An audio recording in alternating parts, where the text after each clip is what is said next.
Should we get started? Shall we? Shall we get started? I think we will.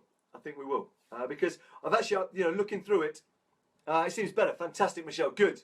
Let's do this. I've got quite a lot to cover, so don't stress if, as we go through this session, you're like, Jesus, there's quite a lot here. This might be a session that could that might stretch into kind of more like 40 minutes because I realised as I was breaking it down, I didn't want to kind of leave. There's some really important bits. I didn't want to leave them out. So for the sake of brevity, I thought, well, actually, let's make sure we put everything in. So cool. All right, here we go. So the being of doing. Why is this important? What do I actually mean? What do we mean by when we say the being of doing? Well, my intention for this session for you guys is for you guys to get a sense of how you can be your best more often so that you can do your best more often. But here's the thing, right? It's no good trying to, we'll use Caitlin as an example, right? Because she's live and on the call. Caitlin, for those who just joined, is Cameron's daughter, and they're currently listening to us via the miracles of technology in the car on the way to an athletics meeting in Australia. So it's no good. It'd be no good for Caitlin trying to run a race if she had run so much that her, she pulled lots of muscles and her legs were just kind of really not working properly. She wouldn't be able to run that race right. So, far better to make sure that, and running the race, that's the doing, right? The being is the recovery. It's making sure you put your ice packs on. It's making sure you eat the right food so your muscles can recover properly, okay? Now, if Caitlin did none of the being and only tried to do the doing, she's not going to win many races. And, on the flip side, if she tries to, just do the ice packs and the recovery and eat the right foods without ever running a race, she's, never going to win any trophies, or if that's the aim. So, does that make sense? So this session is about how we can strike that balance, okay? Being our best more often, meaning we can do our best more often. And if we do have down times, bits where we're struggling, I think Michelle used the phrase, when we're underwhelmed with motivation, how can those periods be a bit shorter? And this is definitely something that I, feel grateful to whatever is up there, if there is something up there, big man on a cloud or whatever, that I have managed to shrink those periods. 3, 4, 5 years ago, I was writing about my suicide days when, and these would be the days where I just get absolutely destroyed by kind of depression, by, a sense of meaninglessness. And thankfully, those used to be, sometimes it would be whole weeks or, certainly 3 or 4 days. And thankfully, these days, it might be a day. It might be only kind of half a day. And, I'm getting much better at recognizing the signs, either doing something about it or actually accepting what is going on as well. Edwin, there we go. So Caitlin, here we go. Live interaction. So apparently drinking milk is good for you after a race because it helps the muscles recover quicker because of the protein. Wow. Now, you could also potentially argue that if you could find another source of protein, that might be good because cow's milk particularly is quite acidic, and what you're trying to do is flush your body of acids, particularly lactic acid, after a race. So Edwin is definitely right on the protein front. Caitlin, get some protein in you after you've raced. Whether cow's milk is the best option, it's up for debate. I know there's some people who swear by it, like bodybuilders. There's this whole diet called Go Mad, which stands for gallon of milk a day, and all the bodybuilders who drink a gallon of milk a day, they get ripped. So yeah, cool. Like I said, grateful that I feel like I really can share some stuff on this from an authentic perspective, because I've been in the shit, and the shit still happens, and that's okay. If you are having times where getting stuff done and being at your best is challenging, that's okay. A really big part of the new story is kind of radical self-acceptance, is accepting the whole of who you are, knowing that you're still an amazing, unique soul. You just happen to be an amazing, unique soul having a shit day. Well, that's cool. You're still an amazing, unique soul, right? Now, one of the guys who I really appreciate in this whole kind of doing world is a guy called Stephen Covey. 7 Habits of Highly Effective People. It's a massive, massive classic and bestseller for a reason. It's fucking good. It's not, hey, here's this quick fix. It's all about real kind of deep work, you know, committing to a lifelong process of trying to be your most effective self. And Stephen Covey talks about the P versus PC balance. And he talks about the kind of production. So are you able to produce? Are you able to do? Versus PC, which is your production capacity, okay? Your ability to keep producing, okay? Nice, interesting. So we've all got our little hacks. I love that we're already sharing the things that help us to be at our best. So for Michelle, it's watching the movie Lucy. You haven't seen it? I won't spoil it too much, but Scarlett Johansson activates the full power of her brain rather than just the kind of 10% that we're meant to be only using at the moment. Good film. Morgan Freeman. Most films with Morgan Freeman, you know, struggle to be, you know, less than at least 50% good. So, in my opinion. So yeah, Stephen Covey talks about the PC balance, production versus production capacity. Okay. So I want to make sure that in this session you get some tips on the production capacity aspect. The production capacity aspect. How can you be your best? And in the next session, tomorrow and going forward, we're going to look at more about the doing. How can you make sure you're able to do your best as well? Okay. Cool. Yeah, I agree. Morgan Freeman does rock. Kaylee's on the session. Big up, Kaylee. Looking forward to seeing you for a mentoring session tomorrow. More exciting things unfolding down here in Cornwall. So let's get into this. I've got a couple of models I want to share with you. So if you have got the workbook, the first one we're going to start on is state management part 1. And because if we want to be our best, we need to be in the best state. Now, some of you may have come across state management from the likes of Tony Robbins. I personally learned my state management from an amazing guy called Harry Singer, who's one of the best guys in the world at working with young people. He's also an outstanding speaker, very, very inspiring on the topics of leadership. Every year I go and do a youth leadership summit with him, which is like a 6-day residential, really amazing. So he taught me a version of Tony Robbins' state management techniques, which is really quite simple, quite easy to understand. So what I'm going to do is just go through the models with you, and if you've got any questions at any point, do kind of flag them up, and then we can deal with them. But you know, these things are fairly self-explanatory, but it bears repeating because it means, you know, we can actually take from it the thing we need to hear right now, not just the thing we think we've heard before. Okay, so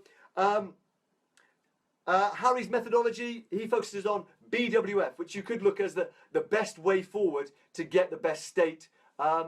And there's 3 elements, right? There's 3 elements to this, which is if you want to... Aha, wonderful man. Yes. Good, he is amazing. I agree, Jenny. And so Harry revealed that there's three ways or 3 things that control our state. Okay, 3 things that control our state. And if we can change any one of them, we're going to change our state. And more powerfully, if we can change all 3, we can change our state in a major way. So if you've got the sheet there, you can fill this in as we go. B, I'm going to give you a clue what B stands for. I'm going to introduce you to 2 people. Here's the first one. Okay, what state do we think the first person is in? Here's the second person. Okay, so what? You know, I haven't said anything. What do we think B might stand for?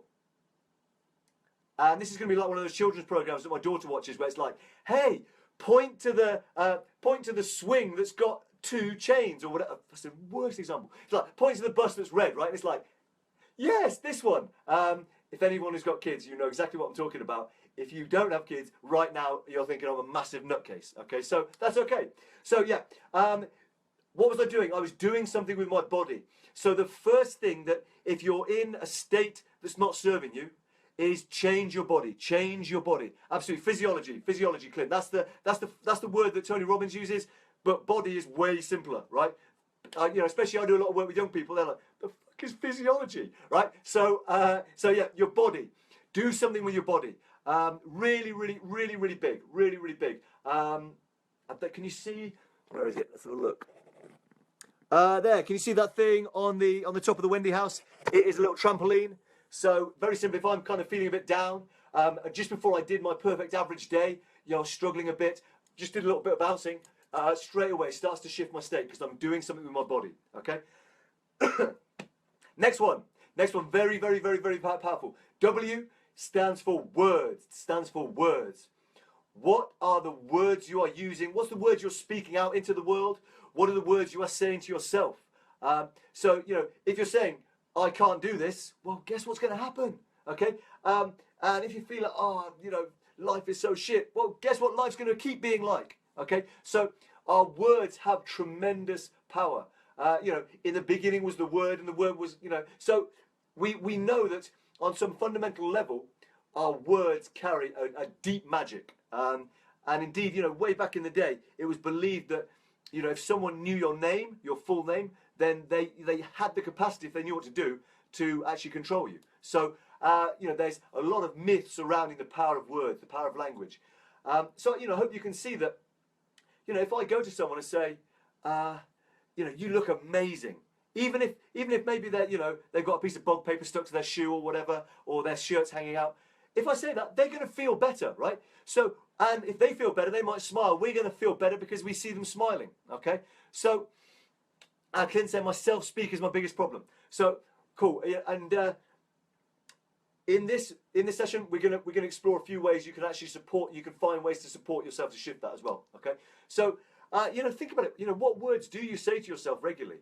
You know, I have some positive ones. Like, you know, for me, gratitude. I'm just thank you is a word that I say a lot, and it didn't used to be, but certainly thank you is a word I say a lot.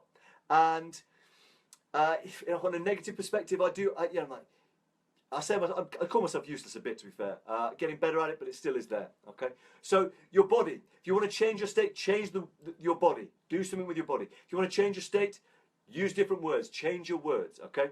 And we looked at this even in the creativity session, session 2, where we looked at what was happening on a neurochemical level when you say to yourself, you know, I can do this.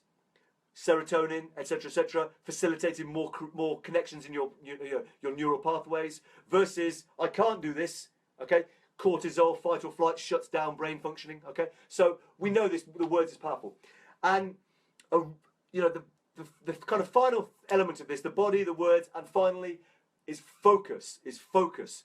What are you focused on? What are you focused on? And I've never done this exercise with a whole group before, so let's do this with the whole group, okay? I guarantee that I'm about to ask you a very, very personal question, okay? And I guarantee you're going to answer it. Now, you may be thinking, no, you know, I don't have to answer it, you know. I can answer it or not, as the case may be. I'm not even here. I'm not even in George's living room where he's delivering the session, so I don't have to answer it, right? Well, trust me, you're going to answer the question. Here we go. Are you ready? Very personal question, okay? Here we go. Ready? What colour underwear are you wearing? Now, without you guys even saying anything like, George, how dare you ask me about my underwear or anything, I am betting a very large amount of imaginary money that you just start thinking about your underwear. You're like, yes, have I got the polka dot ones on? Is it the blue ones? Right? So, without even kind of saying it, you'd answered the question already. You didn't even have to say anything. You'd already start thinking about your underwear, okay? Now, what's happening? Well, what I did is I used a question to direct your focus. Okay? And as a result, you had a change of state. You went from, no, is George really going to be able to put me into this personal question? Am I going to answer it? You're kind of maybe in a curious state, right? And you went from curious state to underwear state, just like that, okay? Because I directed your focus. And questions are such a powerful way to direct your focus. I think I might have said it on one of the previous sessions, but if you want a better quality of life, ask yourself a better quality of question. So, Clint, rather perhaps, you know, one strategy already would be, rather than worrying about your self-talk, right? Start asking better questions, okay? If you catch yourself in negative self-talk, just, you know, even start with a question, you know, what would be some better language to use here? You don't even have to answer it, just start with, you know, some different questions, okay? Because when we direct our focus in different ways, we're gonna experience the world in different ways, and therefore we are gonna live a different life. Okay. Nice, very clever, very clever. Liam definitely answered. Karen's like, she thought about it. Can't remember what colour she put on. I've got tartan boxer shorts on at the moment, I can tell you. For those who were longing to know my boxer shorts. So, guys, that is very simply a recipe for how you can change your state. Clint, like, question mark. Clint, do you mean as in, like, what kind of questions could I ask? So, if you're there with your self-talk going, like, you know, why do you always do this? Why, you know, just stop. If you catch yourself with negative self-talk, ask yourself a question. Say, what do I need to do to shift my state right now? And I'm pretty sure the answer is going to come back. You know, you're going to get some new self-talk going. You may even decide to kind of do something with your body. Okay. And, you know, body is such a massive one. Exercise, if you can do something to start, you know, shifting your body, you know, your body, it's so massive. It's almost like your body feeds you new self-talk if you start moving it. Okay. Really big part. Sweet. Now, but we are also going to take this to a deeper level, because this Body Words Focus is essentially about how you manage your own personal state, right? Okay. What I want to do now is take this to a deeper level. Take this to a deeper level where we see that personal state management simply as a building block for how you can be in the world in a different way. And to do this, we're going to use the Triskel of Power. The Triskel of Power. Now, if I was being clever, I would have printed it off. But I think you guys saw, you may be able to just, you can't scroll down off the video, can you, without losing my sound? I don't think. But anyway, the image I posted up, which is of a very ancient symbol, which is called a Triskel or a Triskelion. It's used to symbolise the triple goddess, used to symbolise past, present and future, all these different things. So it's very ancient symbol. And I use it to represent the kind of the flowing dynamics of what, for me, make up the kind of the power, the recipe of your personal power. And here's what it is. In that image I gave you, you had power at the center, and then you had the 3 P's that make up the kind of the ingredients, if you like. All right. So the first one, the first P of the Triskel of Power, and this is about how we can be in the world. So if we're managing our state, how can we then maintain that when we go out into the world? Okay. How can we be more effective? And this starts to hint also at, you know, how can we do more effectively as well? How can we do more effectively? So the first P is presence. Okay. And there's a couple of elements to this. Okay. One is to your own state, being present to how your state needs to be. And you know, this may answer Clint's question as well, which is, you know, you can ask yourself a question here. If you find yourself in a situation and, you know, you want to make sure you're in the most powerful, you're in your most powerful state to do and be as possible. Okay. The first thing is to be present, and you can do that by asking yourself a simple question: how do I need to be right now? Okay. How do I need to be right now? And, you know, there's a reason why a lot of the sessions that came previously focused on tuning into the heart, listening to the heart's guidance. And, you know, never more so than in this moment, when you're really trying to tune into how you need to be right now, how you need to be present, okay? And listen to what your heart's telling you. Because your heart may be saying, you know, you need to just kind of, you know, step back and listen here. Or your heart may be saying, hey, you need to step up and take a lead here. Or your heart may be saying, you need to just really be calm in this. Or your heart may be like, look, this is fucking not right. You need to do something about this, okay?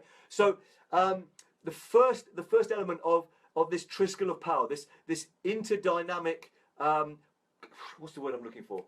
I guess methodology for being your best in the world is presence. So present to your own self, to how you need to be, and also present to your environment as well. Becoming aware not just of yourself, but of your surroundings as well. So that you start to tap into the interdependence that is the foundation of all life. We are not separate, alone beings, as we discovered in the first few sessions. We are an interdependent and vital part of a vast system that is constantly in flow, in change. So how do you need to be present to yourself, and how do you need to be present to your environment as well? Okay, let me check this. Okay, cool. All right, nice, cool. So Liam, I'm gonna when we go into the lock-in session, I'm gonna come back to your comment and deal with it in a bit more detail. Okay, so that is the first element of the 3 P's that feed into our ultimate power. The first is presence. Okay, the next is processes. And if Edwin is on the session still, Edwin will recognise that actually this is inspired by my good friend Dylan, who has a similar thing, but it's not. He uses more of a pyramid, like a kind of a triangle system. So actually, but I want to honour Dylan, because when I first heard his thing, I was like, that's good. I asked if I could share it with you guys, and he's like, I'm still not ready to share that yet. So I'm like, okay, cool. But actually, this kind of downloaded as a result, so I'm going to go with it. So the first element is presence. The second element on the Triskill of power, finding your true power, is processes. So what processes need to be in place so you can be your best and do your best? Okay. So a very simple one. Let me kind of just shimmy across here a bit. You can see that whiteboard. Okay, that whiteboard. And I've shared this a few times. That is how I plan out my day. Each night before I go to bed, or most nights, there's some nights when I don't do it. Not perfect here. No one's trying to be perfect. We're just trying to be better than we were yesterday. Okay. So that whiteboard, the night before, I plan out my day to come, so that as soon as I land, 5 a.m., 6 a.m. in the morning, I'm ready to go, and I can see what I've got to take care of, okay? Rather than going, oh, what do I need to do today? Oh, yeah, let me write out a list now. And, before I know it, 2 hours have gone, and, I've done nothing. So, and this took a long time for me to get to the point where this was a process I was regularly using. I tried a diary, I tried a calendar on my phone, I tried a notepad next to my computer, but all of those things fed into. Finally, I found this process that worked for me, so that I could kind of hit the ground running each day. Okay, processes as well is about asking the right questions. Last night, when the stream didn't work for the hub, I recorded it into my computer. That crashed. So I was like, Jesus, the only thing left to me was ripping the Facebook live video and uploading it to YouTube. Which, if you know anything, it's a bit of a challenge. But I found there was a process. I had to go through a number of different things. Is this the right process? No. Is this the right process? But we got there in the end, okay? And the final one I'll share on processes is the NutriBullet, which is every day I have a smoothie, which allows me to know at least once a day I'm getting a really good shot of nutrition, okay? And again, simply until I got the NutriBullet, my sister bought it for us for a gift, wasn't a regular thing. I couldn't find a way to easily, simply integrate it into my day. NutriBullet, freaking life changer. Okay, so I give those as examples of processes that I'm currently using to help me be my best and to serve in a fuller way. And again, look, not perfect. Do I have a NutriBullet every single day? No. Do I have it most days? Yes. Whiteboard, do I do it every single day? No. Do I do it most days? Yes. And as a result, I know that most of the time I'm going to perform at a higher level than I previously was able. Okay, so you've got presence. How do I need to be with myself and with my environment? Processes, and the final P of the Triskill of power is your peers, your peer group. Okay, and what your peer group allows you to do. You may have heard the famous quote: "You are the average of the 5 people you spend the most time with." What your peers allow you to create for your life is what I call an amplified container. An amplified container, which means that you are able to access resources, whether that's energetically or physically, that allow you to do far more than you'll be able to do on your own. Okay. Now that may sound simple, but it's such a powerful one. Okay. And I'm going to give a couple of examples of where that's really plays out for me. Okay. The first one is literally what we are creating, okay? What we are creating. And I know that some of the little coincidences, synchronicities, whatever, these things happen because we have created an amplified container together, okay? Some of the things that you guys have shared, the realizations you've been having, the challenges you've been having, the fact that you feel comfortable to share these challenges, okay?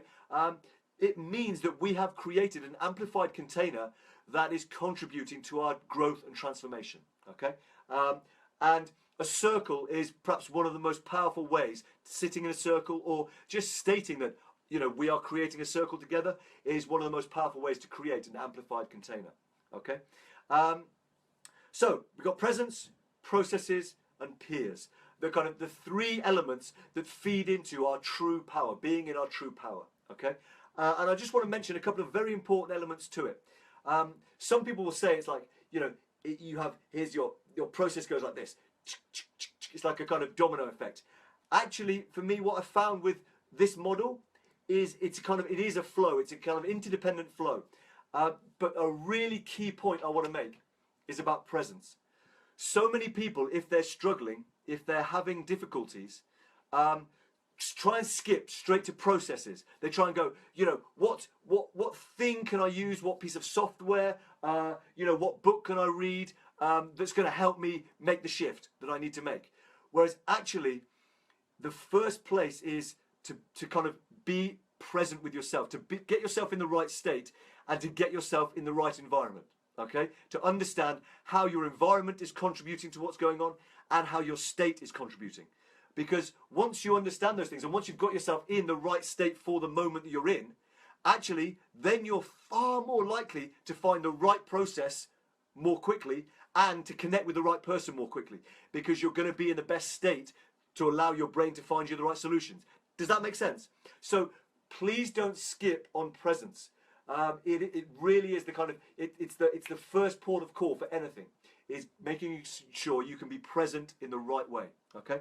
And then I finally want to speak a bit about the interdependence of these elements, okay? And I had a very clear example today,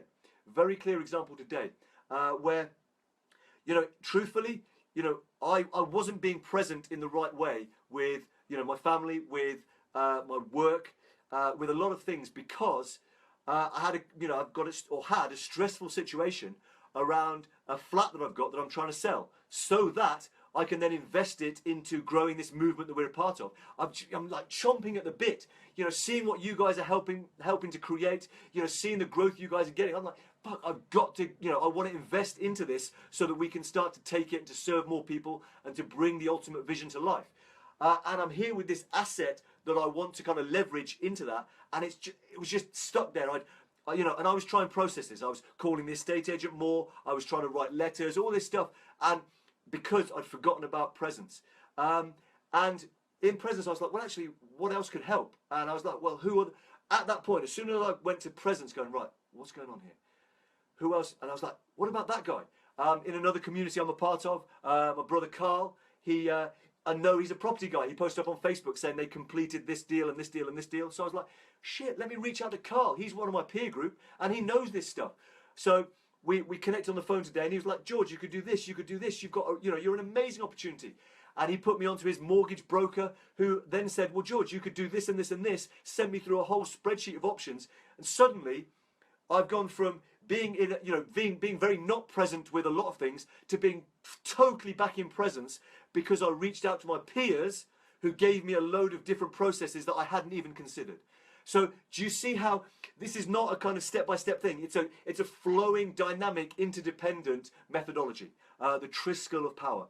And guys, if you need me to clarify anything on this, I will do, because this is seriously fresh. It literally kind of came through right before the session. So I hope it's been helpful. And, you know, I really look forward to explaining more if needed, okay? Going to check a few comments, have a little drink of water, and then we're going to go into the final piece of the session, which is about flow. How you can kind of hack your own self, your science, your neurobiology, to be up to 5 times more effective than you might think. And everything we've done so far is building to this final bit in the session. Okay, so I'm going to grab some water, just have a read of the comments so I can answer those as well. Can I read that? About choice. Being and choosing change from what you've learned. Yeah, absolutely. It is about making a choice. Liam, what's Liam saying? I need to turn my focus to something more efficient and positive. Well, Liam, that's why you're here, dude. You know, someone who's not making efforts to turn up to be more positive, be more focused and efficient. They don't come and they don't spend their Monday nights like this. So big up yourself. Cool. Michelle's got pink underwear. Awesome. What else we got? Cool.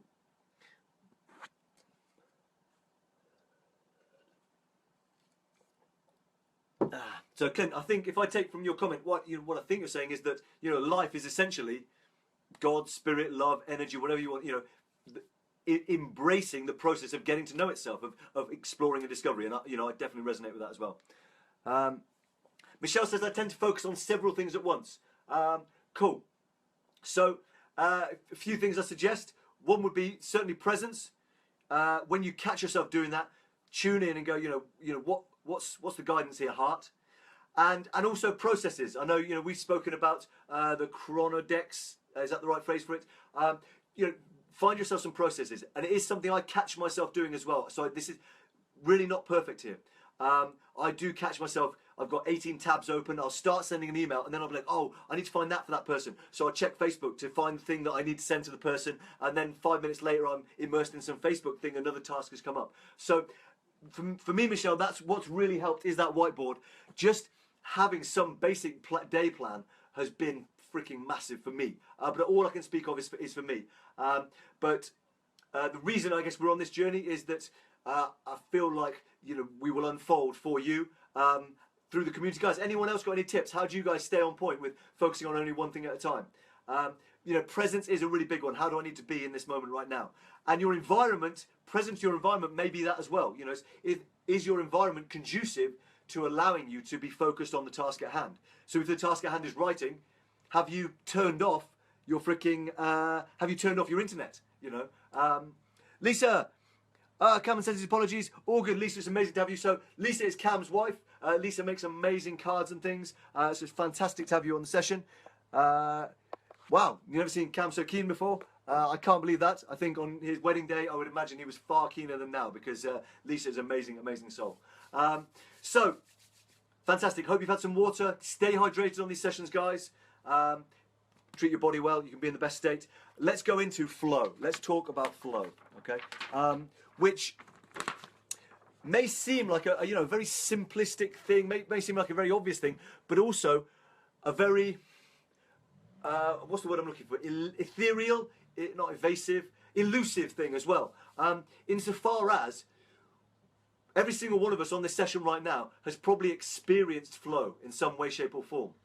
Yet, being able to say, this is how I did that and got into that thing is very hard because it's like we're in it and then we're out of it. And, we don't really see it coming on. We're just like, oh, we notice that we're in it, right? However, there has been over the last probably decade or so, a lot of research going into this field. One of the pioneers in it was a guy called Mihaly Csikszentmihalyi, who was a Hungarian-born American psychologist, psychotherapist, I'm never quite sure which, who began to decode a kind of science around what he calls flow, which is literally the psychology of optimal performance. It is, it is the most desirable human state that there is, where you are totally in the zone of doing something that is just ultimately fulfilling. Okay, and if you've got the workbook, we are on there's a state management part 2, which is called, I think it's called Flow Factors. I've got my sheet here. So it looks a bit like this. Obviously that's backwards for you guys up there on the hub. Flow Factors. And what they've discovered, a very, very, very good book by a guy called Stephen Cotter called The Rise of Superman. What they've discovered is that there are essentially 4 main triggers to flow. And guys, post up some examples of where are you in flow, and when I say talk about flow, I'm talking about where time just, time seems to just disappear, where you're so immersed in something, you realise 3 hours have gone by and you've forgotten to eat, and yet you've never felt better. Or it could be that, you're so immersed in something that immersion is such a key word here. You're so absorbed in something that you don't even know. You know, someone could be calling for you, and it's, you know, they could be like, George, I was shouting for you for like 20 minutes. Did you not hear me? And they could be right next to you and you might not have even noticed them. You're that zoned in, okay? So what are you doing when that's happened for you? And I'm going to share a few examples as a way of highlighting the different flow triggers that exist. And my hope is that by going through these kind of flow triggers, that we will be able to, or you'll be able to identify what might be some of the things you can do to help you get back into flow more quickly, help you to get back into the optimal state more quickly, okay? And, you know, maybe that, you know, some of these things you're like, oh, well, I didn't think about that, but yeah, maybe I'm going to try that. Okay, so good. Let's do this. So there are 4 main triggers, and you can probably see them on the page. You've got external triggers, internal triggers, social triggers, and creative triggers, okay? And I'll run through them, take some notes. So poetry, reading or writing, making stuff, definitely. For me, you know, I'll go through them. So the first one is external, and there's three main things that contribute towards like external factors kicking you into flow. Okay, the first of those is risk. And a lot of the research has been pioneered by observing what extreme sports athletes are doing. These guys have literally gone from the invention of the wheel to a Formula One racing car in the equivalent of about 100 years. Okay, whereas a lot of other kind of fields, such as you know, even something like computing, has taken a period of time. Whereas these guys have done, you know, they've gone from, you know, skateboarding was only invented, I think, in like the, you know, 70s, and now you've got people jumping over the Great Wall of China. That's insane in the space of, you know, 20 years. Totally nuts. So these guys are really pioneers of flow research, of understanding what contributes towards humans getting into flow. So risk for those guys is obviously a massive one. A massive external trigger for a lot of extreme sports athletes is risk. Okay, but it could be risk whereby, you know, you've got to give an important presentation. There's an element of risk if you don't do it, and maybe that kicks you into a higher level of performance, right? So risk is the first external trigger to flow. A rich environment is another major external flow trigger. So getting out into the wonder of nature can, you know, certainly for me, it's a massive, you know, I find myself almost slipping into flow straight away. And, you know, things like you may have, if you've ever stood in front of the Grand Canyon, or you've ever, you know, just been in a beautiful kind of bit of nature like by a river, you get a sense of being part of something greater than yourself, and at the same time you get paradoxically a sense of greater significance of yourself as well, that you are alive and breathing and sharing this moment, this unique moment in this rich environment. Okay, so risk, rich environment, and the final external factor is what's called deep embodiment. And of course that's particularly, you know, present in extreme sports, like if you're whitewater canoeing or something, you know, you've got your whole body involved. This isn't me doing a weird samba, this is me pretending to be in a canoe, right? So you've got to really be just totally aware of your entire body, and, you know, the smallest movement of your body is going to impact how you're actually traversing through the moment that you're immersed in as well. So some examples of this in my own life. Surfing is a major one. There's always a risk, you know. I fall off my board, and there's always a risk that I could bash my head. You know, every time I go out in the water, even if the waves are small, there is a risk I might not come back. Okay, and so that gives me that, you know, that kicks in a heightened neurobiology. Okay, rich environment. I'm there, stunning, beautiful, and, you know, I'm watching the waves. Deep embodiment. Do I have to be aware of every movement of my body so that I can catch the perfect wave? Hell yes. So surfing is surfing hits all of those kind of external flow triggers, and it's why it's so massively popular. Tree climbing is another one. I love climbing trees. I might fall out. Very true. So the risk is there. Rich environment. I'm looking at, you know, the views are incredible. Deep embodiment. Yes, absolutely. Cricket is another one. Cricket is more from like, the risk is, you know, say, you know, you get a point where we're all kind of deeply embodied, we're aware of our kind of fielding, our bowling, all that. And if we attack too much or defend too much, there's a risk we might lose the game. So there's always a risk there in cricket as well. And the key element, the key thing to be aware of from an external flow trigger perspective is struggle. That's a kind of key word to keep in mind. You know, is there a beautiful struggle going on in a beautiful environment? You know, if you keep that phrase in mind, that's going to help you kick in some external flow. Okay, guys, post-it, is this making sense? Let me know. So internal flow triggers. You have, you know, first one we've just been speaking about it is presence. Eliminating distractions will allow you to access flow much more easily. Okay, so presence, being totally focused on a singular thing, and feeding into that, the four other elements of internal flow triggers are clear goals. So, of course, if you have got a clear goal, it's very easy to be much more focused and present on it, right? So clear goals, getting immediate feedback, and having the challenge to skill ratio at an appropriate level. So what that means is, if what you're trying to do is too easy, then you're not going to slip into flow because the challenge element isn't there. If your skill is better than the challenge that's being offered, you're not going to slip into flow. You're just going to do it without thinking, right? Whereas on the flip side, if the challenge is too great for your current skill level, you're going to get disheartened very quickly, or you might just not even attempt it at all. Okay, so they found, and you know, how you quantify this for yourself is going to be, you know, your own thing, but they've given it a figure. They reckon that if the challenge you're attempting is about 4% greater than your current level of skill, then that's the kind of magic ratio that's going to help you kick into flow, particularly if you can get immediate feedback and you have some clear goals that you want to achieve for this particular thing you're taking on. Okay, so that is internal, and some examples of that for me would be rapping, poetry, blogging. You know, in each of those, I have a clear goal that, you know, I want to create this tune or create this poem, write this article. I'm getting immediate feedback because I'm like, no, that's not the right rhyme to go there, or no, that doesn't quite fit to the beat.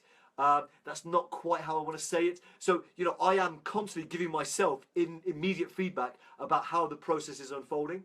Blogging is a particular one where I find if I've got a clear goal, a clear topic I'm writing on, I immerse into it so much more easily than if I'm like, hey, I need to write something, let me try and write something. Does that make sense? So the key to keep in mind here is a growth mindset, because, you know, internal flow is a very kind of immersive, self-driven thing.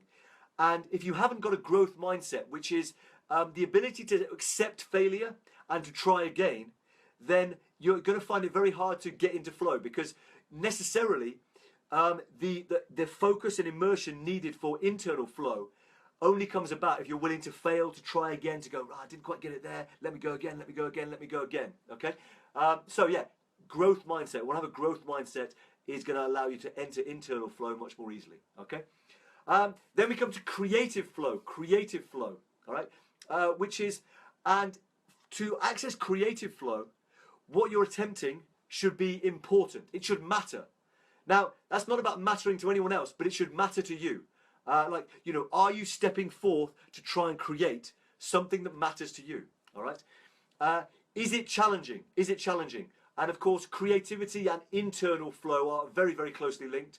So is the challenge to skill ratio there? Does it challenge you, all right? And another key element for creative flow is, are you able to fashion new patterns from old ones? Now, rapping is a very clear example of this. You know, there's only so many words that rhyme with so many. So there are some old patterns of, you know, the cat sat on the mat. Well, can I, you know, when I'm in creative flow, I'm trying to explore how I can create new patterns, new sentences that rhyme from those old. So it might be the bat, you know, the bat flattened the cat's hat. You know, so I'm there creating something new from an existing old pattern. Does that make sense? Okay. So, you know, the invitation there is to see, well, you know, how can I do that? And another example I would give that might be a bit more illustrative than that is, for me, a really big part of my creative flow is designing journeys like the Creative Ignition journey we are on, is designing courses for, you know, for people, whether it's, you know, whether it's kind of in youth leadership, in creativity. And for me, that's a really immersive, deep creative process where it's challenging, because I'm like, I'm thinking, is that going to work for this audience? You know, it's important. I'm like, I want to serve these people to the best of my ability. And I'm definitely trying to develop new patterns from old ones. You know, it's like, well, I know that I could do this thing about creativity, but should I fit it there, or would it flow better there? You know, if they're going to do this, then should they do that there? You know, does that make sense? So that's a really I hope that example illustrates the kind of creative flow. And the key word around creative flow is immersion. Immersion. Allowing yourself to be totally immersed in the creative process. Okay? And the final trigger, and guys, you may be like, oh, he's nailing through these. Don't worry, you know, do take a moment to kind of go over them again. I'm going to stay on the session for as long as you guys need. I know we're heading up towards an hour now. But I hope you can see that what I've tried to give on this session is a series of models, techniques that you can use to be your best more often, okay? So the final flow trigger is the social trigger. And this is where you start to harness the power of, for example, your peer group, okay? The place, your environment. So, you know, if you want to, you know, get into, you know, your flow around being a better athlete, well, don't go and hang around with a load of couch potatoes, okay? Do go and spend your time with other athletes in a place where you've got access to the best gym and track facilities, right?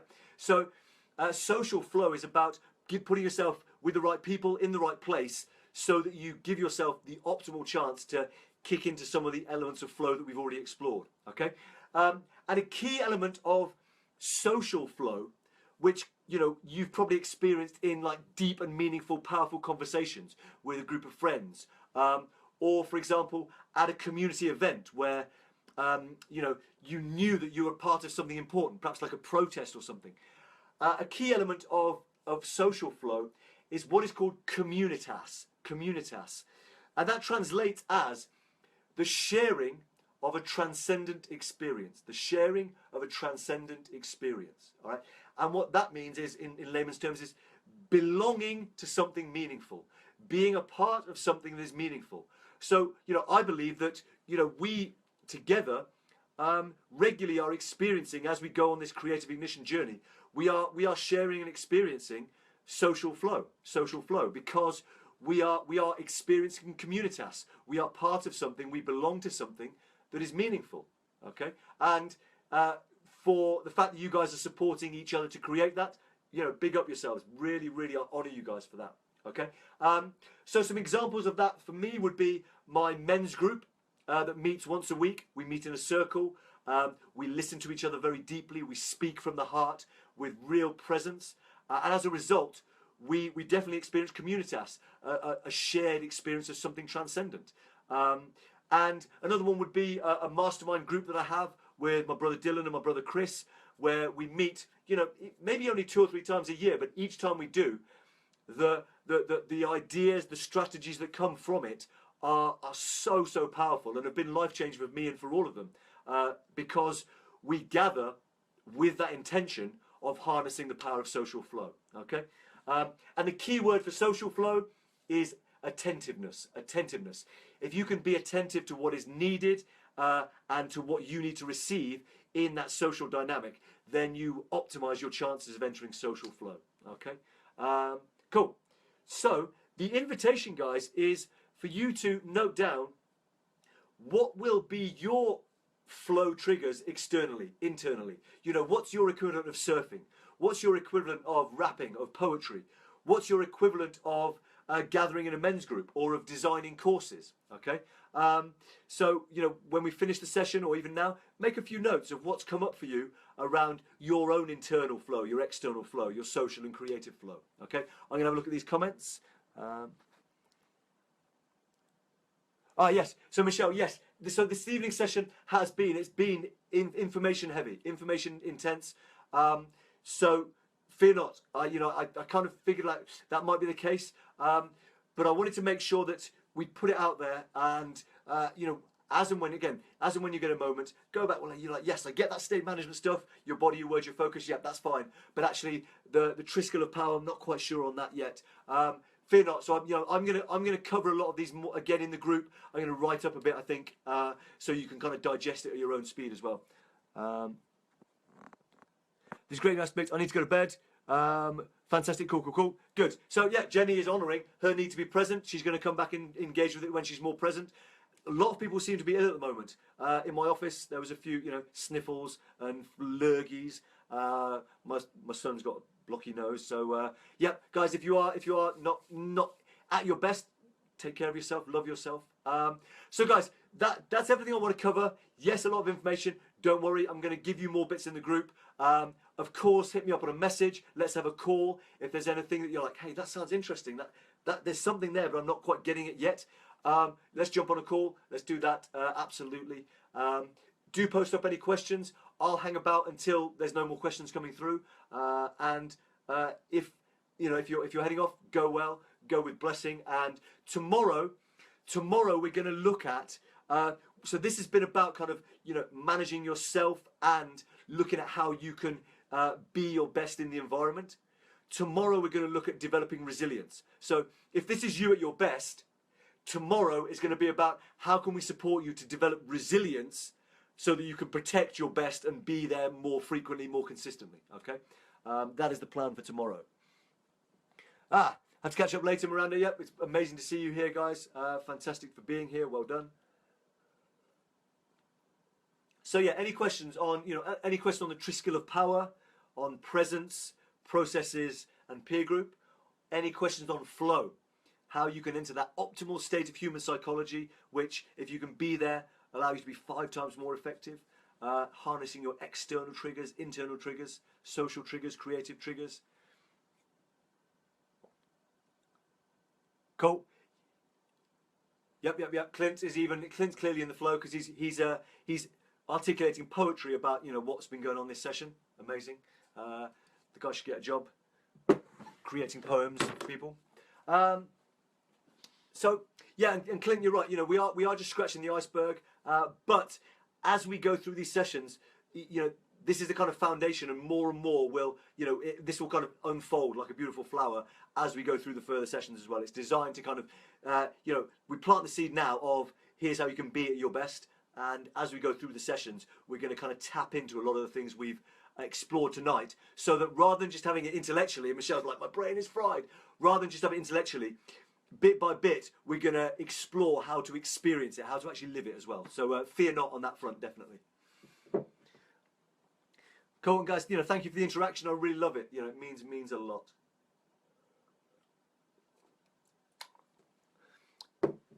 Cool. So I think I cannot see any further questions coming through.